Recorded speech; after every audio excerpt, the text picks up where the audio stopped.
And in terms of the meaning of life, what would you, if someone asked you what the meaning of life was? For me, and I think probably the meaning of life for different people would be different things. For me, the meaning of life, I would have to go back, I think, to my credo. And that credo is find the good and praise it. As I told you, that's on every sheet of stationery I own as a line across the bottom. And the meaning of life, I believe, for me would be how many times or to what degree, to what percentage could I accomplish that in my own perception? Find something good and praise it. Maybe that ties in with my being a writer, because I'm in a business where I can praise things or make people feel better. I don't like to write downbeat things. I will not write downbeat things. I like to write something that make people feel better in this world of so many downbeat things. So the meaning of life for me would be to try and make life better for people apart from myself through things I write. In terms of your most valuable possession, if you have, I have a feeling you don't value possessions highly in general, but there must be one or two. You're pretty right, and I think now again when we talk about possessions, that we're not talking about people, we're talking about things. If we were to talk about an inanimate object or well, I could tell you exactly what mine would be. It would be the manuscript of the book I'm working on at the moment.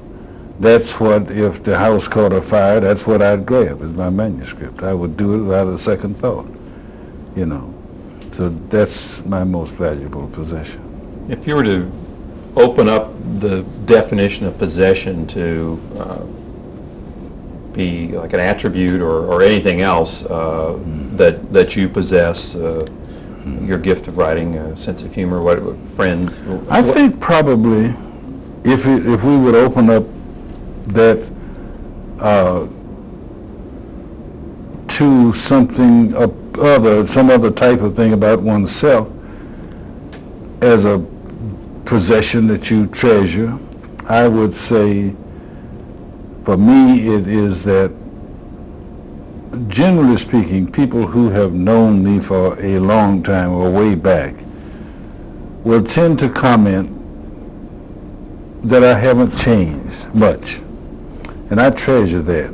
I really enjoy the perception on the part of people who could say otherwise, that I haven't. Now, that's not altogether true. Of course you change. You have to change. In some ways, you have to become much more cautious because life has taught you you have to be less open and vulnerable and such. But in broad ways, as much as I can, I like to. I know one thing, I'm not stuck up, to use a colloquialism. That just doesn't ring as part of me. And I enjoy what might be called the people who are not the giants, because there but for the grace of God go all of us, you know. I was saying to somebody the other day that if I had an opportunity to write about the president of the biggest company in the world, whoever that is, I would prefer, I think, to write about somebody who swept up at night.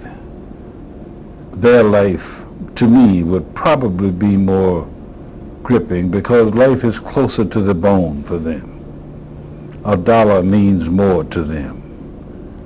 They work hard because they must.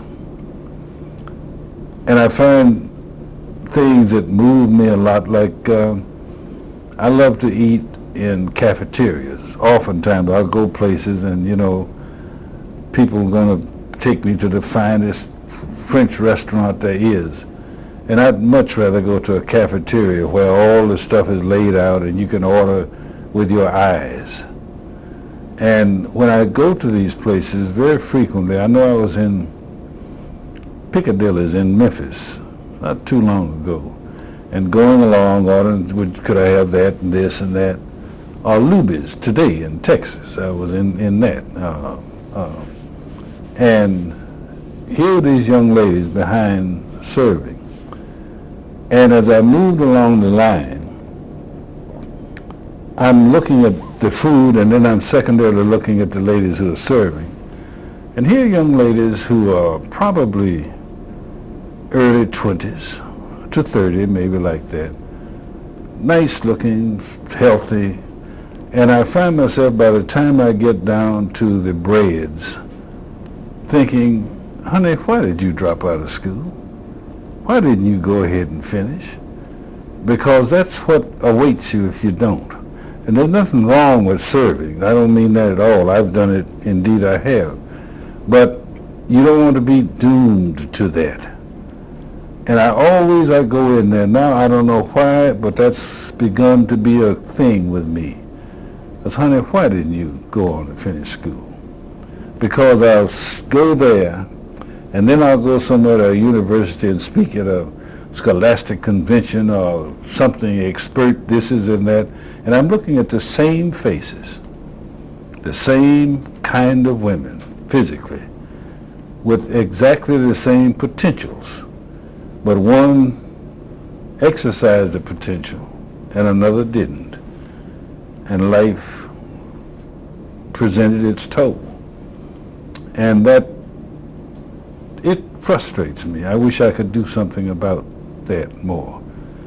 But these are just sort of the things that I guess go on with all of us in our private selves as we go through this world.